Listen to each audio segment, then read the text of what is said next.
might say, why is it that African leaders haven't done anything about this deplorable situation? Well, let me tell you, my brothers and sisters, they have tried. Documented to this day, 22 coups where leaders were assassinated. France had something to do with it. The first 7, when they decided they were pulling out of the CFA and that they were going to print their own money, they were assassinated.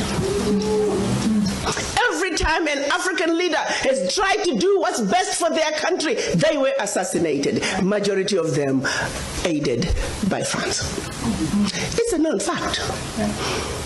And then others, they were just mercenaries who felt that when there was a natural resource discovered in one country, they wanted to create a coup. So while the country is thrown into a civil war, they're siphoning the natural resource. We know of one particular story that had we not known about it, it would have been, oh, there we go again, the Africans. In about 25 years ago, a group of young, rich white kids were having fun in Cape Town. They found out that there was oil in Equatorial Guinea that had just been discovered, and they wanted it. So they set out a plan to have a coup in Equatorial Guinea. So while the Guineans are busy fighting a civil war, they will be siphoning the oil. But they made one mistake. There were 2 planes. One was to leave South Africa, stop in Zimbabwe, pick up more ammunition on their way to hunt in Equatorial Guinea. Another plane was taking off in the Caribbean that had this puppet diaspora who was supposed to be the next president. Mugabe wondered why such young people needed such powerful ammunition to go hunt in Equatorial Guinea. In doing his research further, he found out that this was a coup in the making. He allowed them to land in Zimbabwe. They loaded their plane, and just before takeoff, they were all arrested.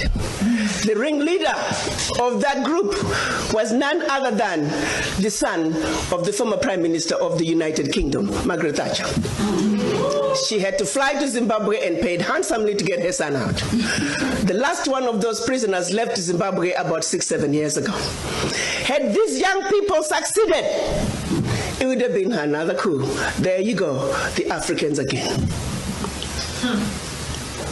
Such, my brothers and sisters, is the story of your Africa. They don't do coups anymore. They simply create instability.